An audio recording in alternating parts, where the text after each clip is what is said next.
Welcome to the InnovaBuzz podcast, where our job is to help you build visibility, professional credibility, and connection with your ideal client by putting the human at the center of innovative marketing, so you can build and strengthen an engaging, enduring relationship with your ideal clients.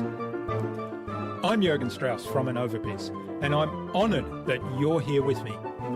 If you haven't joined our wonderful marketing transformation community yet, go to innovabiz.co and collect your free gift as well. Do subscribe to the show and also leave a review because it helps others find us.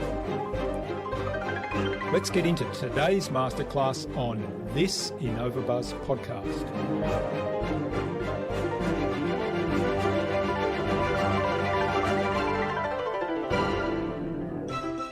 I am not doing this for work-life balance purposes. At least I can see those benefits.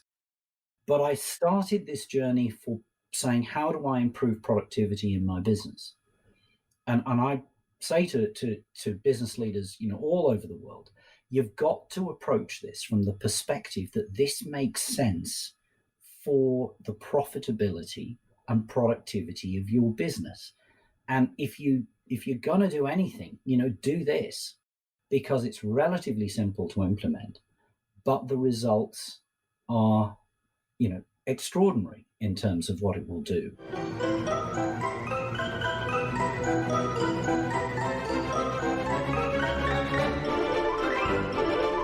Welcome back. I hope you've had an awesome week so far. If you haven't yet listened to my recent conversations with Rick Brinkman, co-author of Dealing with People You Can't Stand, and Alex Osterwalder, creator of the Business Model Canvas, then check them out after you've listened to today's conversation. I'm really excited to have on the InnovaBuzz podcast as my guest today, Andrew Barnes. He's the architect of the 4-Day Week and author of the book with the same name. Andrew conducted an experiment in his own business, the New Zealand trust company Perpetual Guardian, and asked his staff to design a 4-day week that would permit them to meet their existing productivity requirements on the same salary, but with a 20% cut in work hours. The outcomes of this trial, which no business leader had previously attempted on these terms, were stunning. People were happier and healthier and more engaged in their personal lives and more focused and productive in the office. That was the surprising finding, the productivity improvement. The story of Perpetual Guardian's unprecedented work experiment has made headlines around the world, and many companies all over the world are adopting variations of this idea. In our discussion today, Andrew talked to me about the increased productivity that they found from their 4-day work week experiment, the relevance of the 4-day week idea to a post-COVID world, and other benefits to society of the 4-day work week. Without further ado, then, let's fly into the hive and get the buzz from Andrew Barnes.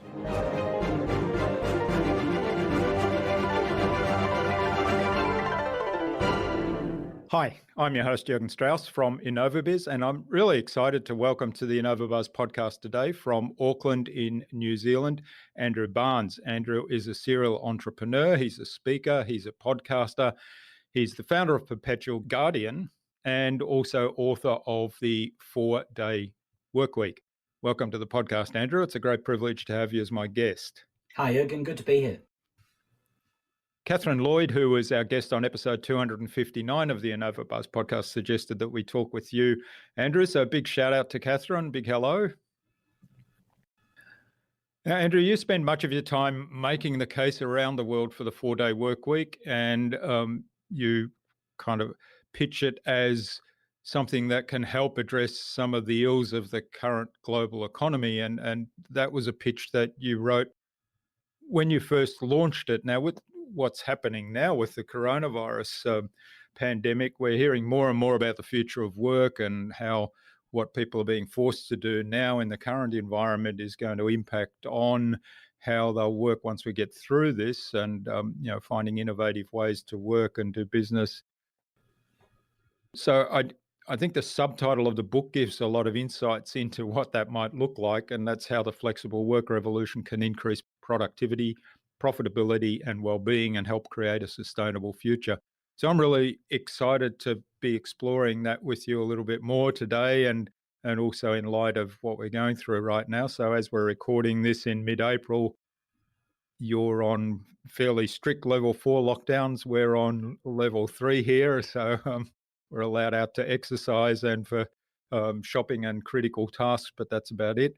Why you need a wine business, Jürgen. I've got a wine business that's apparently designated as an essential industry. Oh, right. Yeah, alcohol. Yep. Well, the alcohol consumption here has gone up quite dramatically as well. I think that was the next thing people started stockpiling after toilet paper. All right. Anyway, before we start talking about all things 4-day work week, tell us a little bit about how you came up with that idea and how it all got started. Well, essentially, I was on a plane flying to London. I was reading an article of The Economist magazine, which had an article about productivity in the United Kingdom and Canada. And what it basically said was that the Brits were productive for 2.5 hours a day and the Canadians for 1.5 hours a day. And I thought, well, that's interesting. Why is that happening? And is that happening in my business? And I thought, probably people, come to work, have a cup of coffee, bit of a chat, get down, answer a few emails, get distracted, go on the internet, get interrupted. Statistically, I think it's once every 11 minutes. And I thought, well, what would happen if I gave my staff a day off a week in exchange for the same level of productivity, but would I get a change in behavior on those 4 days? In other words, would they eliminate some of those unproductive activities? And so literally it was an experiment. I didn't expect anything more than to try a little trial and see if the behavior in my own company changed. And what was your experience in those early days? Because that's quite a bold kind of move. Well, not if you think that you're only productive for 3 hours a day, right? And that was the point. I then stopped before I sort of said to the team, let's do this.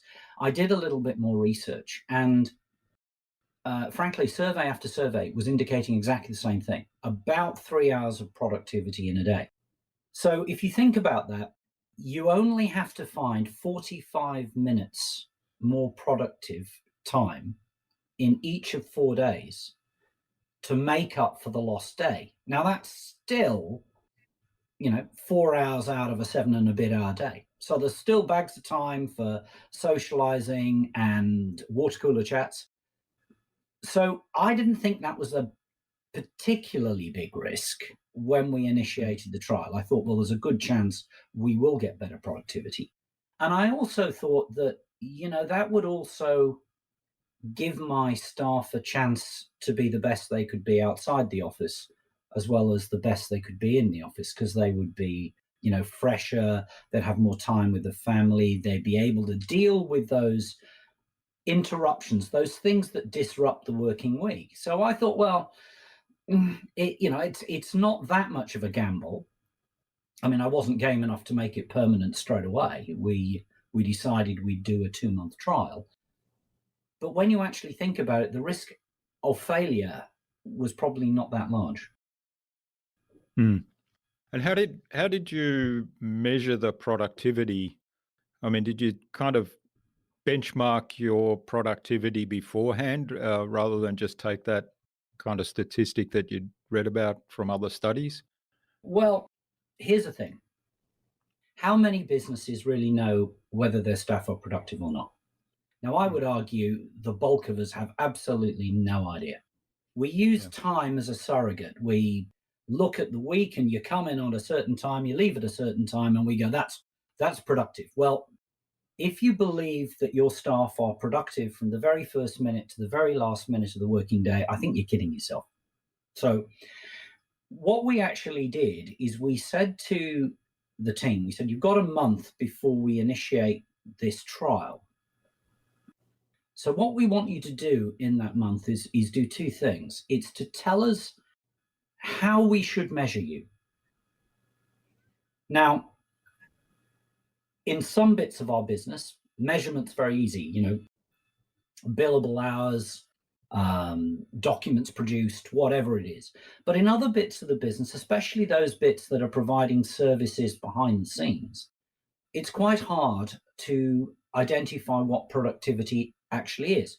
So what they did is they said, well, looking at an average week, this is sort of what we do. This is how you should measure us. Bizarrely, we had to tweak a lot of that down a bit because, frankly, we had a view that they weren't actually as productive as they said they were. It's one of those interesting psychological outcomes that staff sort of think they produce more than they actually do. But the real purpose of that was actually also for them to identify what they shouldn't do. How much of the day was actually unproductive? Because what we've done here is we have made time the limited resource, not cost. So in a business, traditionally, we think about cost saves. This was about time saves. So suddenly people start to go, well, should I be doing that? Am I wasting my time doing that? Am I wasting your time doing that? And so the process, that first month of planning, was to establish the benchmarks so that we had an idea around productivity in probably a more granular way than we had. But it also alerted the teams to say, actually, we need to rethink about what we're going to do and how we're going to do it. Yeah, that's fascinating. And I think, the point of looking at what am I doing that I shouldn't be doing, and I guess one of the interesting things for me, looking at, we're kind of looking at a lot of our activities right now and saying, what's the outcome we're aiming for here, rather than what's the activity. So we're kind of taking a bigger picture view, and that kind of highlights some things where we say, well, that actually the outcome that we're after is not dependent on this activity. So why are we doing it? And so looking at activities that you're kind of doing because you're used to doing them, or because they've become routine, or because you're looking for a distraction. I mean, and this is not just the staff, this is the business owner and the senior management. Everybody's looking for distraction every now and then. And there's nothing wrong with having distraction every now and then. But of course, the more you can keep that down, reduce that, the more efficient you're going to be. So how did it impact on your customers, though? Well, that was the other thing that we said. Look, there could be no adverse impact on the customers. That was an absolute prerequisite. So when we talk about a 4-day week, we don't mean that we shut the shop for 1 day a week, because we don't. We have retail branches the length and breadth of New Zealand. So we have to service our customers normal business hours exactly the way we would have done before. So what we said to the teams is that you have to structure yourselves within your team, who's taking what time off. And that could be, some teams might do it on a rolling basis, that they took a day off. But actually, we said we're prepared to be even more flexible than that.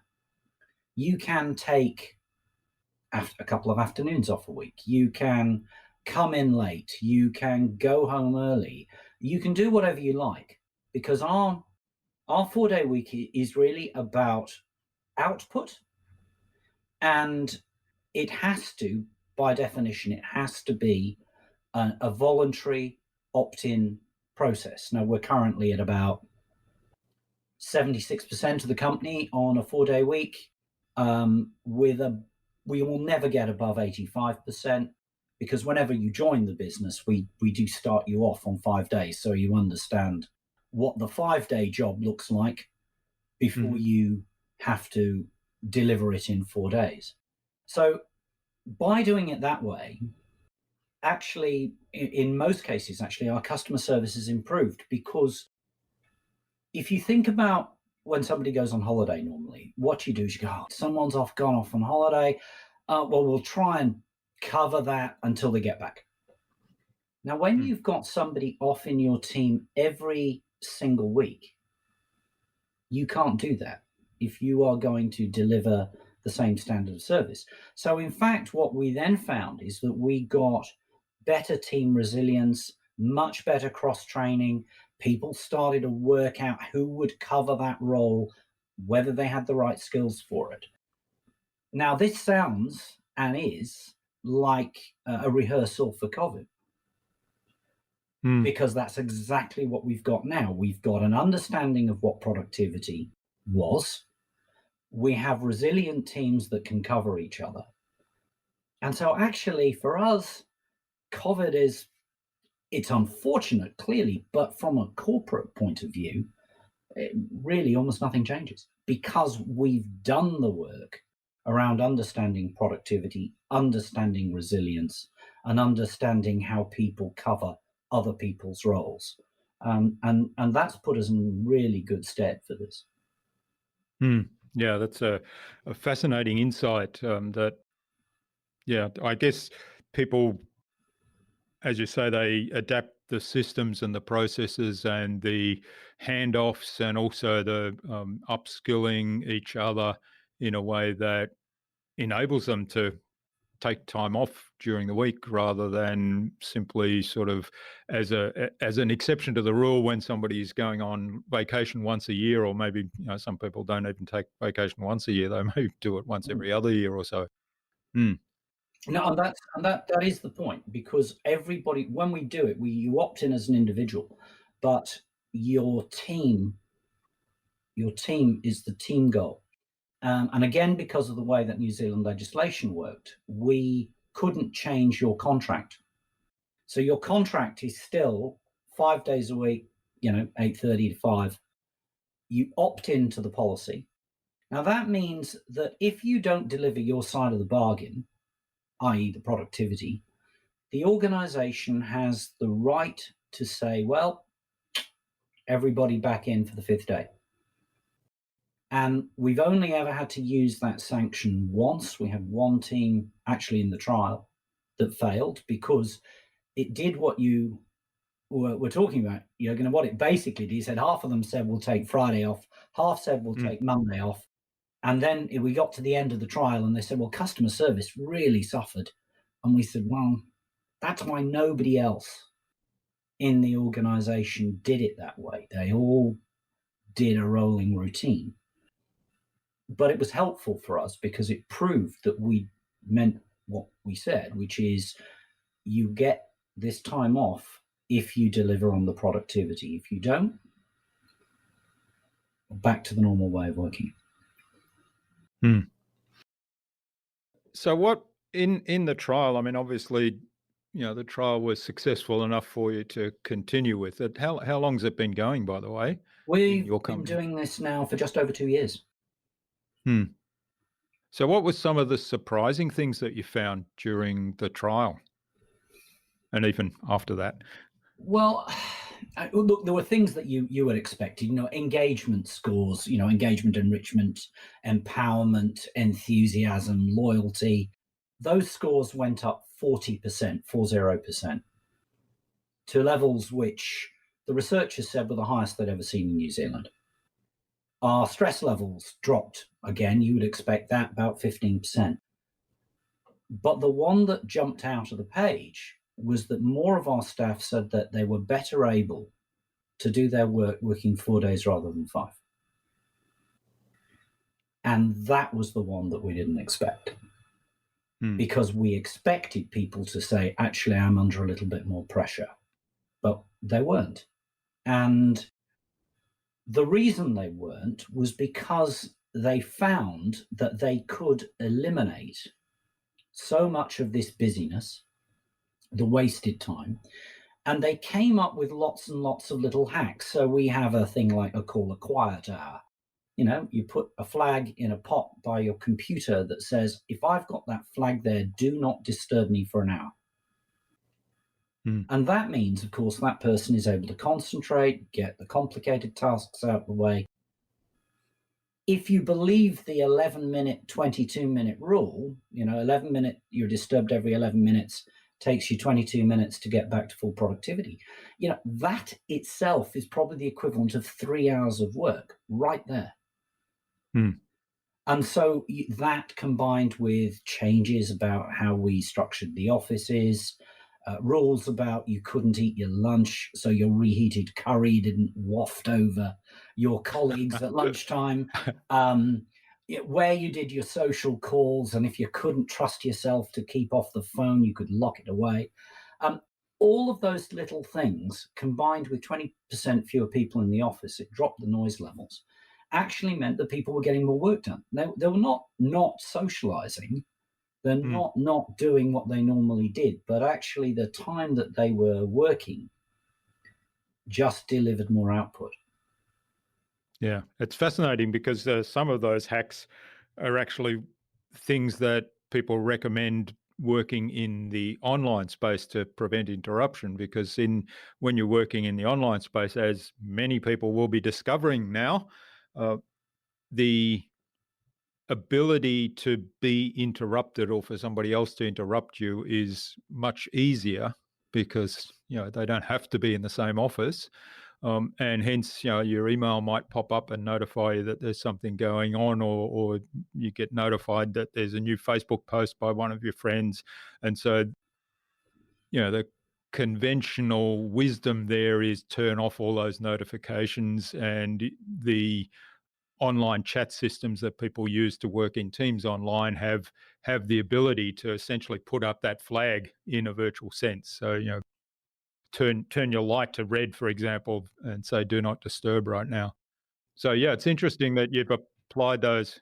Yeah, that's exactly right. We've just applied them. We applied them in the office, and now actually, again, for the teams at home, they've learned those lessons. They've learned those lessons over the last 2 years. So consequently, childcare permitting, if at the moment, obviously, we've got school kids home in New Zealand, but childcare permitting, actually those lessons have been learned, and therefore people are applying those self-same disciplines in the work from home environment as they were applying in the work environment. But it's not rocket science. It's all the stuff that if you read, any time management book, it will say the same thing. It's just that we've given people a huge incentive to do it, which is if you do these things, you get a day off. You get, you only have to work 80% of the time. And that's a very powerful thing. Yeah, I can imagine it certainly is a powerful motivator as well. And in the current environment where that's the exception rather than the rule, it would definitely mean that your company is probably a much preferred workplace or a preferred employer, and so you have the choice of high demand for people wanting to work for you, and therefore choice. Yeah, that's right. I mean, I think we were saying again pre-COVID, if you looked at most of the Western economies, certainly the US, UK, New Zealand, I think Australia wasn't far off it, you almost had full employment. So competition for talent was becoming acute. Now, I can tell you, we're in the trust industry. Nobody wakes up in the morning and says, I want to work for a trust company. We are seriously dull, right? And yet we have talent queuing down the street to work for Perpetual Guardians, because actually what we do isn't that dull, but it's not that. It's about the philosophy that underpins the company, that we are prepared to innovate and we're prepared to try different things as a workplace, which basically means people say, well, I will choose to work for you. And I use the example as well of Microsoft in Japan. So, Microsoft trialed the 4-day week in Japan last year. They got a 39.9% improvement in productivity off using Microsoft Teams, no meeting longer than half an hour, no more than 5 people in a meeting. Now, if you are a software engineer in Japan now, who do you want to work for? Yeah, that's right. All right.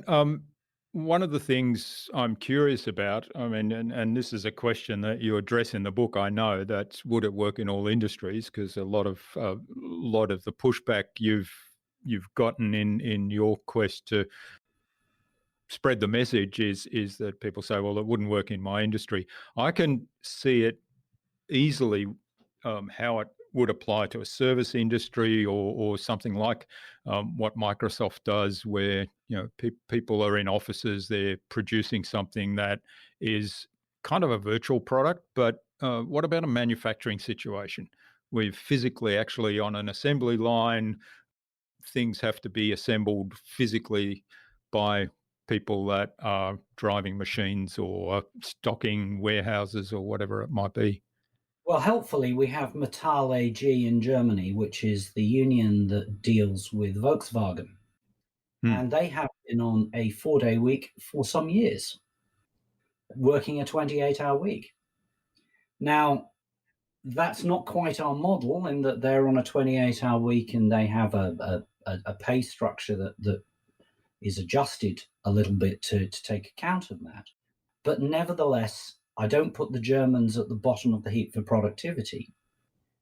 So it's actually in manufacturing, it's a lot easier than you think, because no manufacturing plant works on the basis of one shift. Yeah. And in fact, most manufacturing plants will probably be running, certainly big companies will be running 24 hours a day, will have multiple shifts. Fine.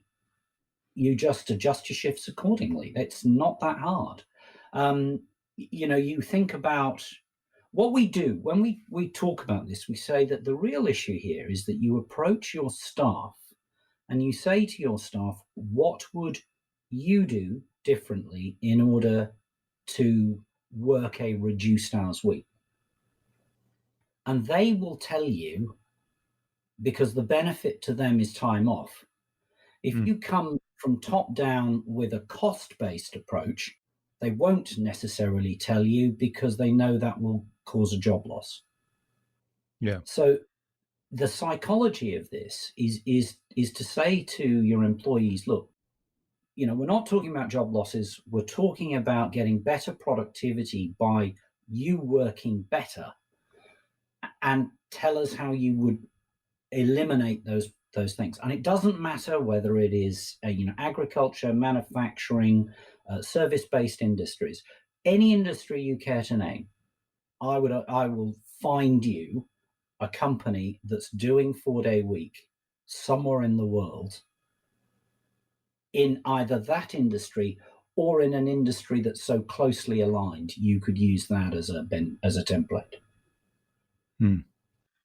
All right. Now, we touched on COVID before and the situation that we all find ourselves in right now in the middle of April as we record this.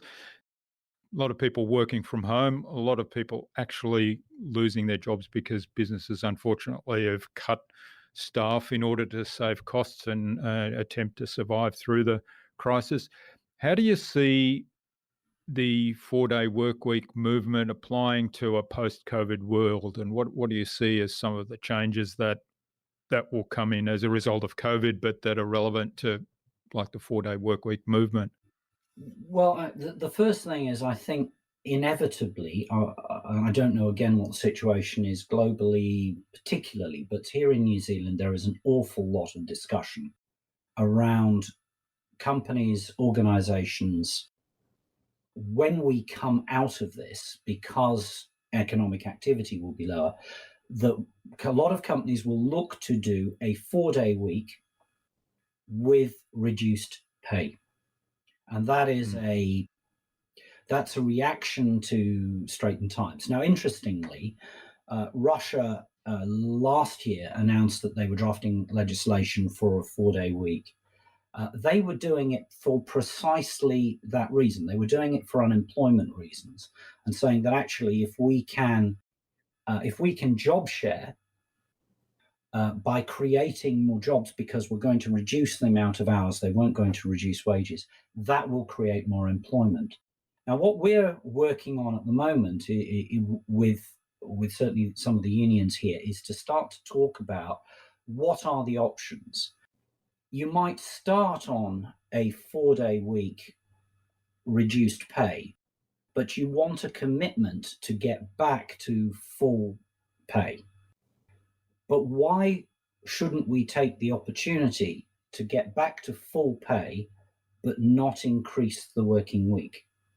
Why can't we use this as an opportunity to, change how we work? And part of that as well is that we're looking at whether it's possible to partner with the government and say to the government, well, look, in the short term, why don't you continue the subsidy?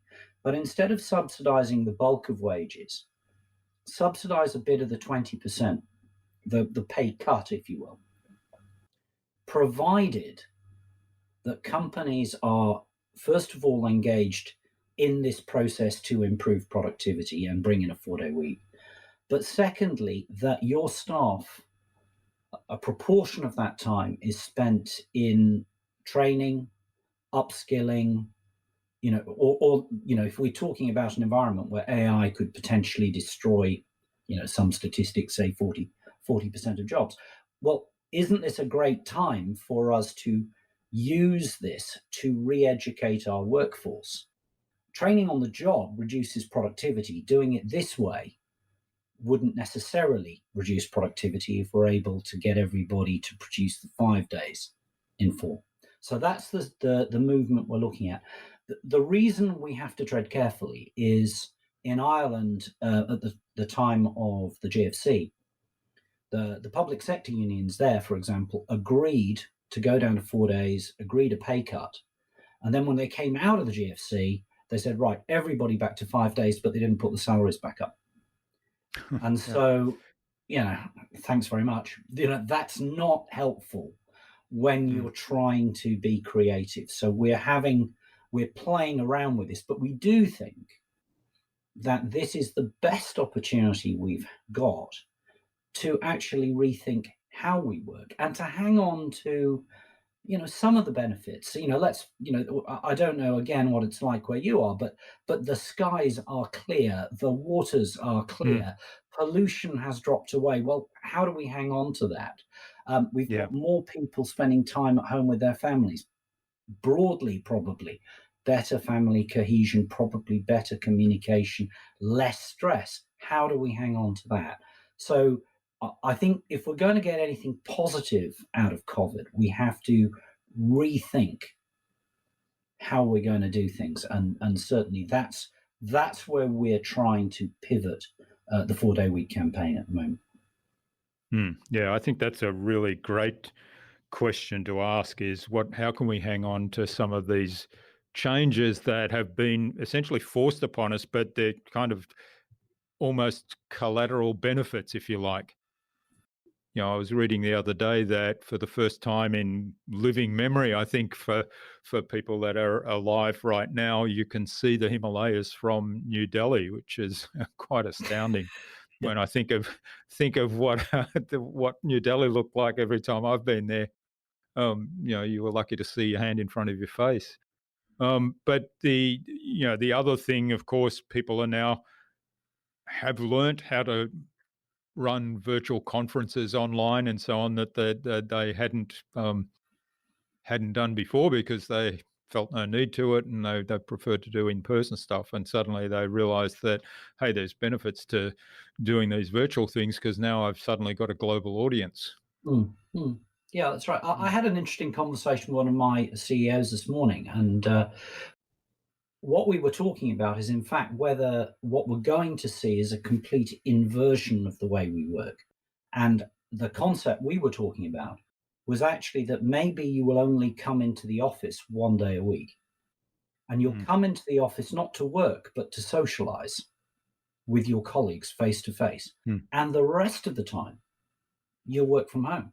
Now, that means, much smaller offices. They're probably just meeting rooms, your cafe, coffee shop area. But that could be a model that we start to get out of this. It's almost complete inversion. You work at home and you socialize with your colleagues at work. Mm.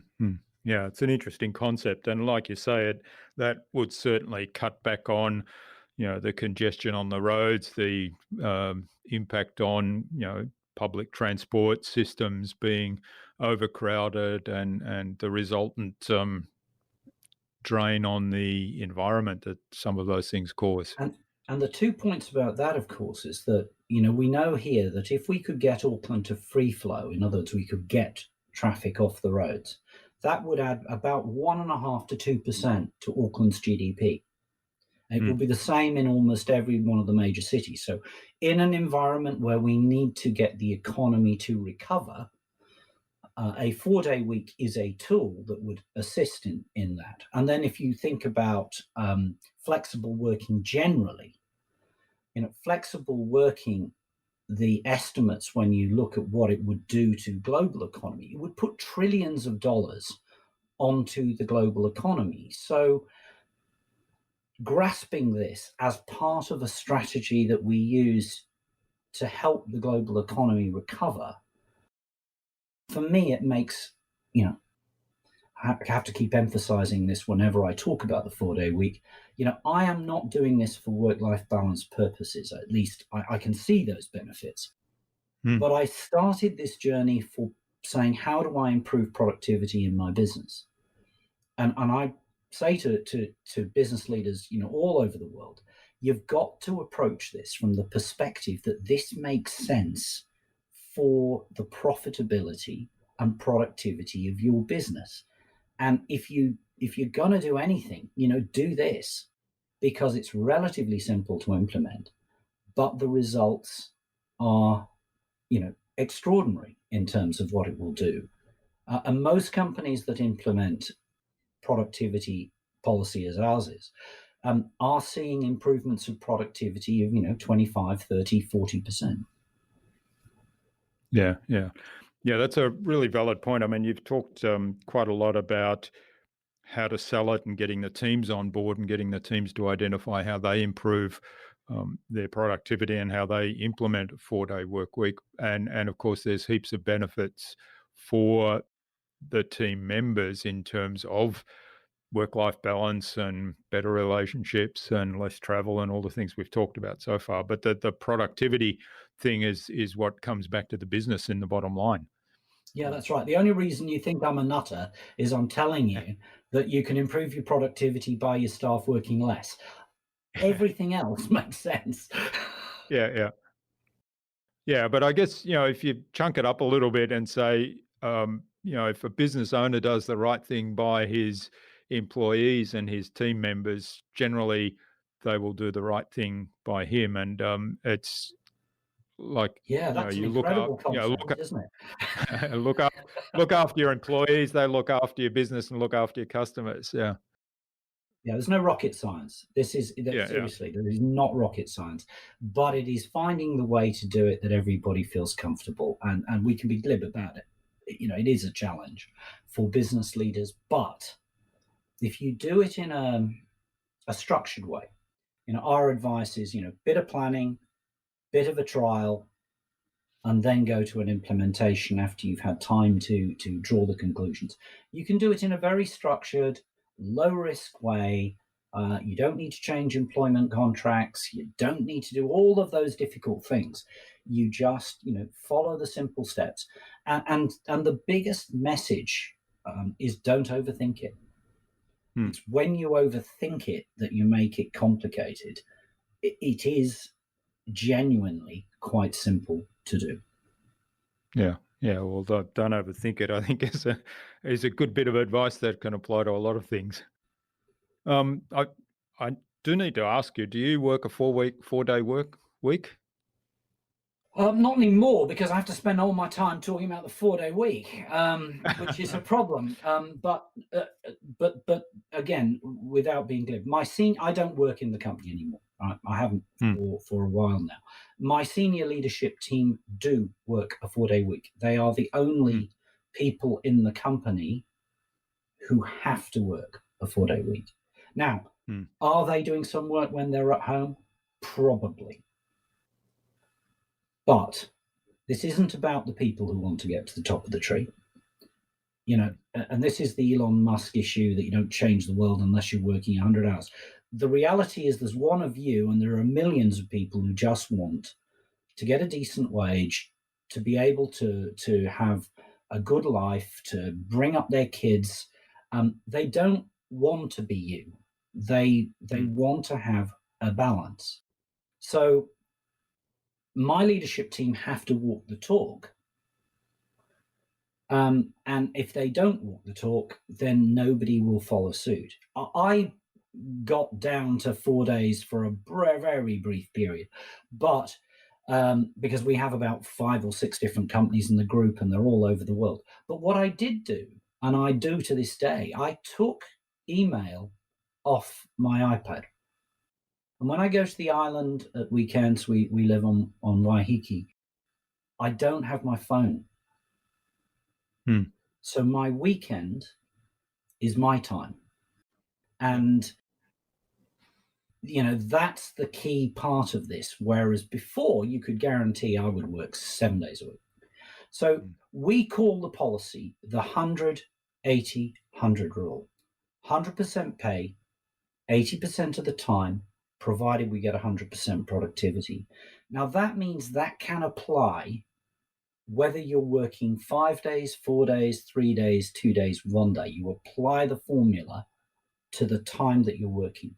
It also means if you're working 60 hours a week, try and get it down to 50. It's reducing the amount of time that you're working. That's the premise here. Don't try and get it from 60 to 32 because that's just not going to work.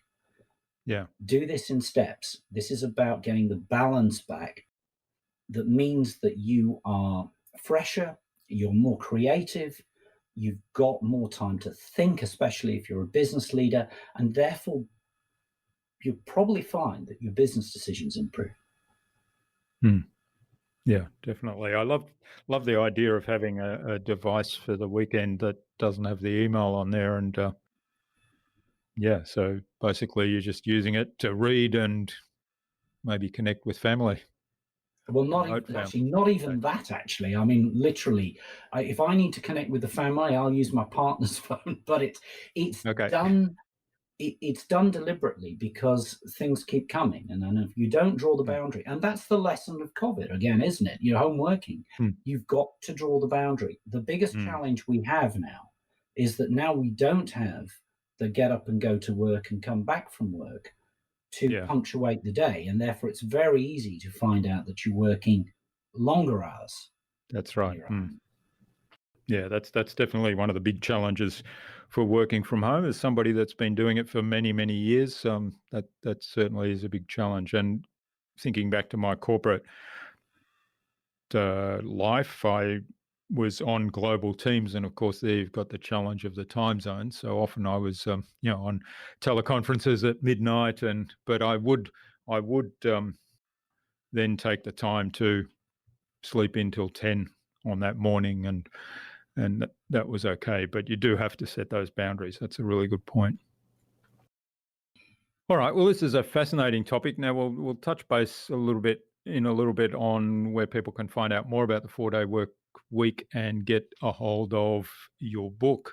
But I think it's a good time now to move on to the Buzz, which is our innovation round, and it's designed to help our listener who they're primarily innovators and leaders in their field, and we're looking for some tips from your experience, and hopefully that'll give them something awesome to go and do something really innovative today. Hopefully. So what's the number one thing you think anyone needs to do to be more innovative? Time. We talked about it. You need to have time to think. I get my best business ideas walking on Tangi Beach. It is a fact, scientific fact, that when you've got downtime, you've got time to think. Your brain is still whirring away. If all you ever do is are reacting, you never think strategically.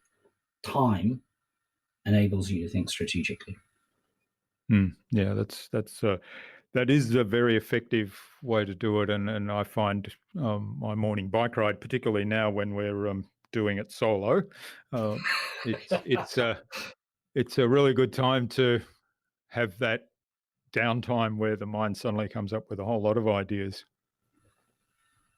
Now, what's the best thing you've done to develop new ideas? Well, I think the 4-day week. Hmm. I mean, because that's given all of my leadership team more time. So they're all being more creative. And therefore, they're also having more opportunity to come up with solutions. It's that sort of structure that enables people to innovate, and especially in a fast moving world, if you've got that ability to deliver that to your employees, then they in turn, will deliver for you, and they're developing new ideas and new products, almost faster now than I can keep pace with as we go through the last few weeks, because they've all got a little bit more time now than they had before, and I have to send them back to work. Yeah. Okay. Now, do you have a favourite resource that you use most often? I don't. I'm the wrong generation for this. I have a little black note. I have a little black book, and so I've always been. I get the book and I have my jotted points down, and I have my little headings that I put at the top if I'm following on a project, and I'm just too old to be moving into Trello or whatever it is. But also, to be honest, I'm traveling a lot. So for me, it's the discipline of having that book, that list, that segment things where I'm looking at. That's what I use. Other generations will use different tools, but I'm still an imperial baby, for heaven's sake. I struggle with centimeters. Yeah. How do you keep track of your notebooks? Because I imagine you've probably got hundreds of them accumulated over the time you've been in business. Yeah, well, there is that. One at once. Yeah. I did get to a point, I have to say, that I had a different book for a different business, and then wheeling a suitcase around with you, so that's no good. No, I mean, as I said, I'm a little old tech. I'm not very good with technology. I understand how to apply it. I mean, bizarrely, I mean, I've floated things like, realestate.com.au was one of mine.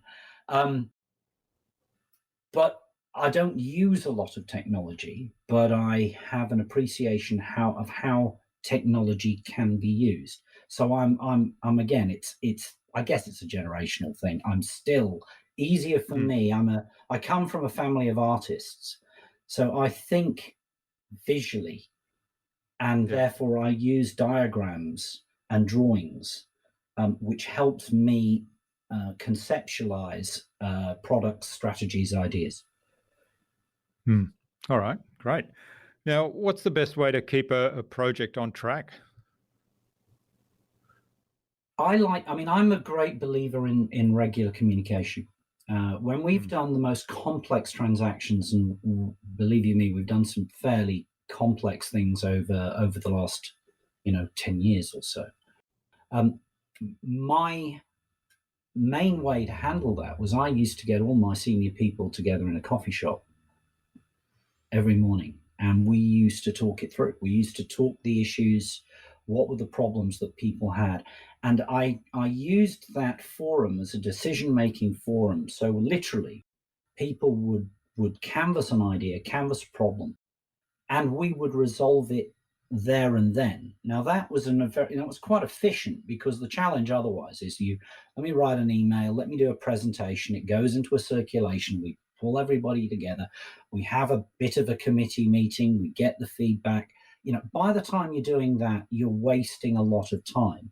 And often I find decisions can be made quickly and simply, provided you've got the key points. A lot of it sometimes is fluff. You've got the key points, and you're able to have a very short, sharp discussion, make a decision, move on. And that has always worked for me in terms of driving innovation in broadly every company I've run for the last 20 years.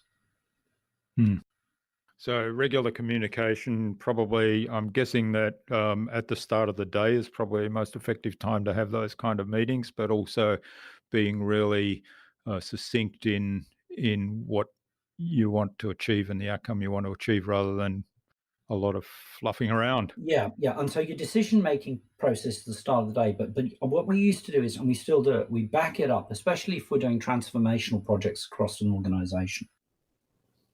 We then use multiple different levels of communication. Now it could be an email, it could be a voice broadcast, it could be a video broadcast, it could be, walking into a team and just doing a quick briefing chat, a morning tea with a team, whatever it is, whatever works. Because at the end of the day, you can be the world's greatest strategist. But if your team doesn't understand the goal, what it is they're going for, why they are important, then actually you'll fail. And it was brought home to me in my dim and distant days in the military, where, people said nobody goes over the top for a flag. And I can tell you they definitely don't go over the top for a mission statement. They go over the top for the person on their left and the person on their right. Yeah. And that's what you're trying to achieve here. You're trying to achieve that sense of team cohesion, understanding what it is you're trying to do. If you can do that, then your business will succeed. Yeah, that's really good. Okay, and what's the number one thing you think anyone can do to differentiate themselves? It's take more risk, because I think quite often, people look at an issue and go, oh, no, that's a bit risky. So actually, I'm not going to do it. Now, I always, again, have a phrase of saying, if you can look at a situation facing the company, and if you do nothing, sometimes you will have a 100% chance of failure. Yeah. If you do something, you might have a 50% chance of failure. Now, that's a high risk, but it's a hell of a sight better than the alternative.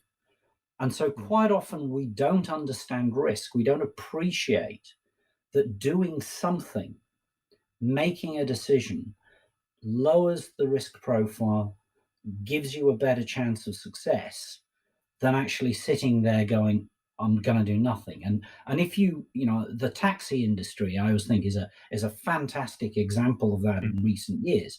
You knew something was coming, but you did absolutely nothing until you have been completely flattened. And that's a classic case in point. Change was there. You knew change was there, but you didn't do a thing.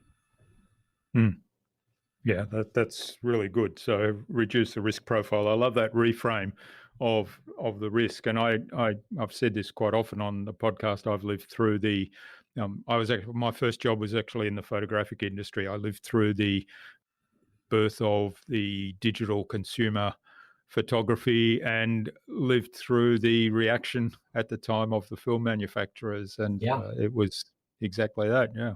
Yeah, we've all read about Kodak, haven't we? That's right. Yeah. Yeah. Well, I lived through it.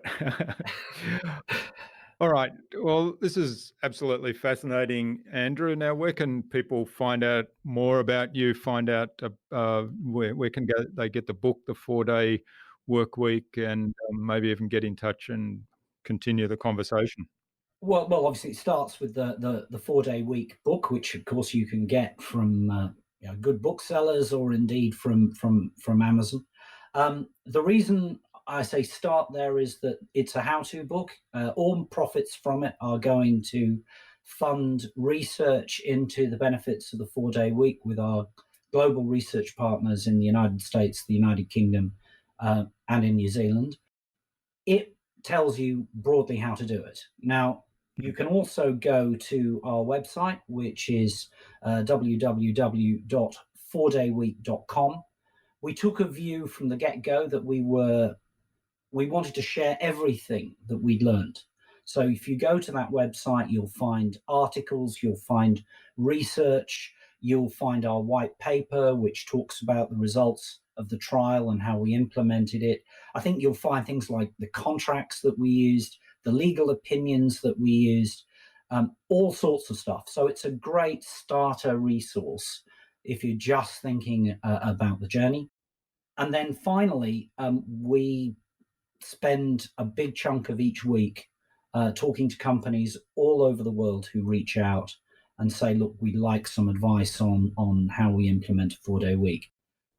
We do ask now, please either read the book or, at the very least have gone through the website, because I wrote the book because I just can't drink that much coffee. We got to the point that it was just never ending. And so the book gives a good base point, but you don't get many chances to change the world. And when we started this journey, we thought it was going to be a little special interest article in the newspaper and maybe something on the telly in New Zealand. And now it's run in 85 countries worldwide, a global audience of approaching 5 billion. We stopped counting the articles when they went past 4,000, double-digit thousands in social media posts. This is an issue that's coming at all of your businesses right now. Now, it's not the train we expected. Heck, COVID-19 has just proven that.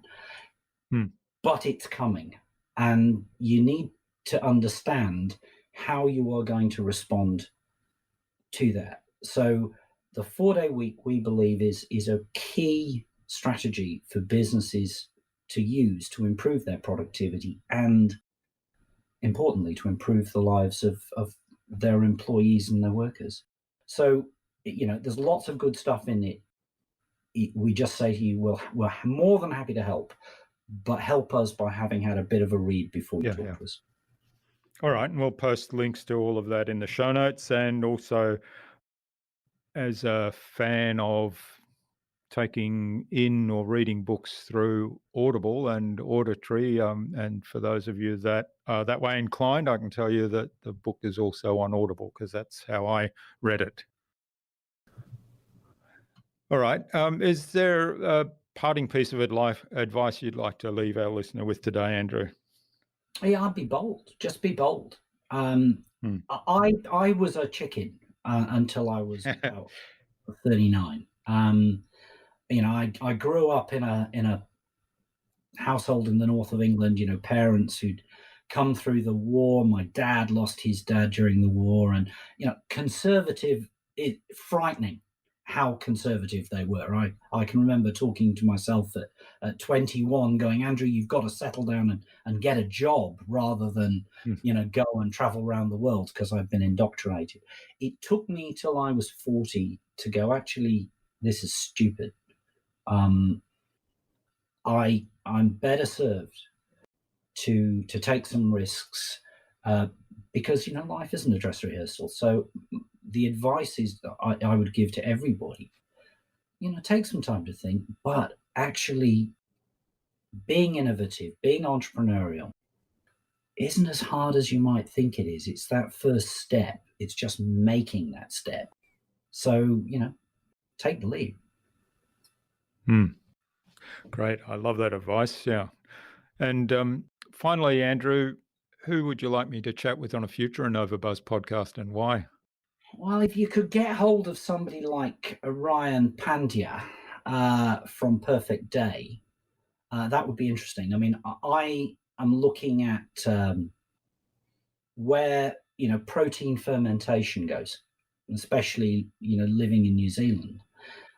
There are reports out there that basically say that the dairy industry could be completely replaced by protein fermentation within the next 10 years. Now, that is one heck of a piece of evolution. We've done it in manufacturing, we've done it obviously in technology, but agriculture, this to me is the next big wave that is coming, and that will have enormous implications, certainly for the economy here, but has incredible implications for our ability to, feed, sustain the planet in a sustainable way. Yeah, okay. Well, we'll see if we can get Ryan on for a conversation and explore that a little bit more. So thanks, Andrew. And thanks so much for sharing your time and your insights with us so generously today, and talking about the 4-day work week and the movement and all the things that you've learnt in your experiment inside the company, and then what you've learnt in helping other companies implement it. So all the best with pushing this forward, and let's keep in touch. Yeah, thank you. Take care.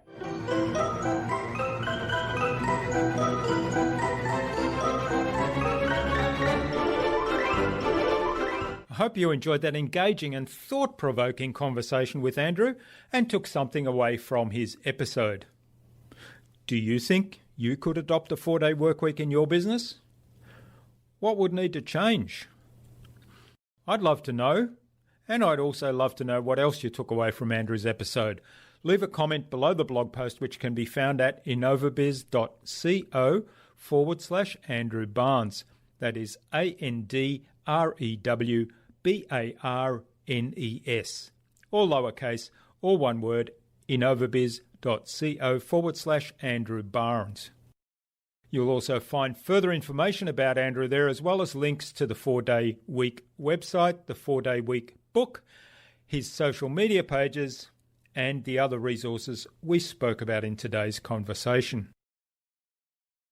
Andrew suggested that we have a conversation with Ryan Pandya of Perfect Day on a future InnovaBuzz podcast episode. So Ryan, keep an eye on your inbox for an invitation from us to the InnovaBuzz podcast, courtesy of Andrew Barnes. Tune in again to the next episodes of the InnovaBuzz podcast, where we've got more fantastic guests lined up, including business and marketing strategist Mariana Norton and speaking and creativity coach Will Reed. Thanks for listening to this episode. Make sure you subscribe to the show to be reminded of new episodes. It's free to subscribe. Leave a review if you like. Even if you don't like me, I'm okay with that. I'm asking you to leave a review because it helps other people find this show. Go to innovabiz.co to join our marketing transformation community and access a free gift my team and I made for you. It's the Marketing Master Mini Class. We want to give you everything you need to transform your marketing into a human-centered, relationship-focused growth engine. Until next time, I'm Jürgen Strauss from InnovaBiz. Remember, be awesome and keep innovating.